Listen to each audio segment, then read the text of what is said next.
This is my audience. Have any of you ever experienced a headache? Did any of you take Tylenol to hopefully relieve that headache?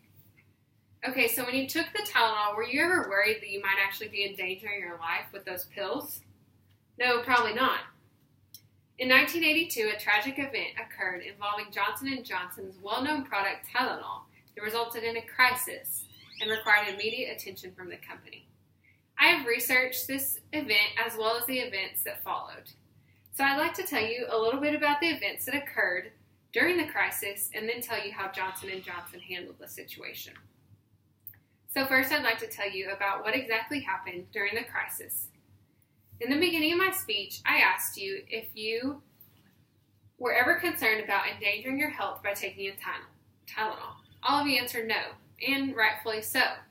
But in 1982, there were 7 people who were all experiencing some kind of pain. So each of them took a Tylenol to hopefully relieve that pain. But instead of getting relief, the Tylenol ended up killing all 7 of them. PBS NewsHour tells us about each of these deaths.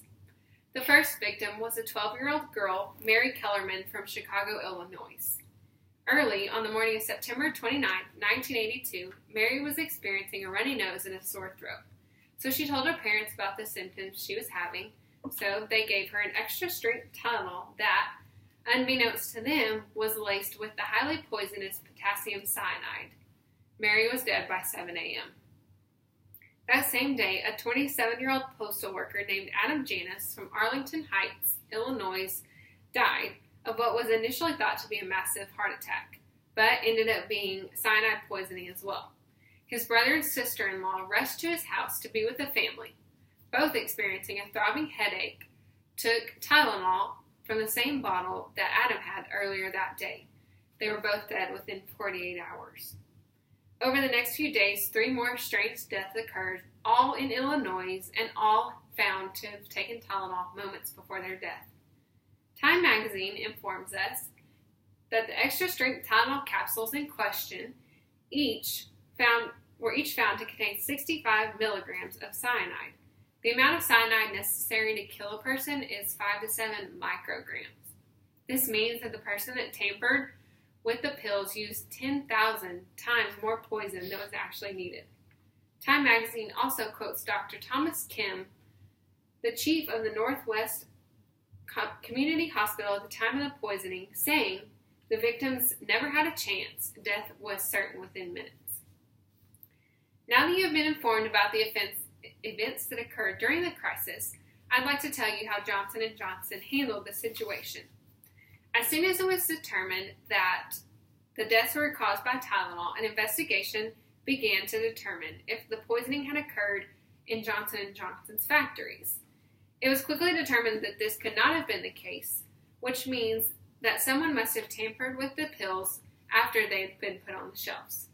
Glenn Broom, Alan Center, and Scott Cutlip inform us in their book, Effective Public Relations, that despite the company's innocence, they immediately alerted their consumers across the nations via the media not to consume any type of Tylenol product. Johnson & Johnson, along with stopping all production and advertising of Tylenol, recalled all Tylenol capsules from the market.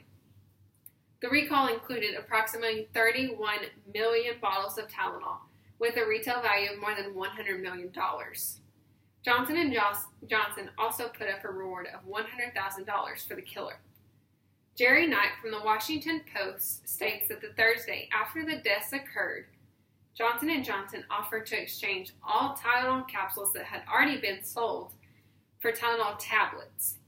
It was estimated that millions of Tylenol capsules were in consumers' homes at the time. This proposition cost Johnson & Johnson millions of more dollars, but they did it all to save their reputation and ensure the safety of their customers. In conclusion, I would like to tell you that there has never been another occurrence like this. In 1982, an unimaginable thing happened involving Johnson & Johnson's Tylenol, of which you are now aware of, as well as how the company reacted. I told you about each of the events that occurred during the crisis and also informed you how Johnson & Johnson handled the situation. Like I said, there hasn't been an occurrence ever since, so please don't worry about taking Tylenol. Thank you.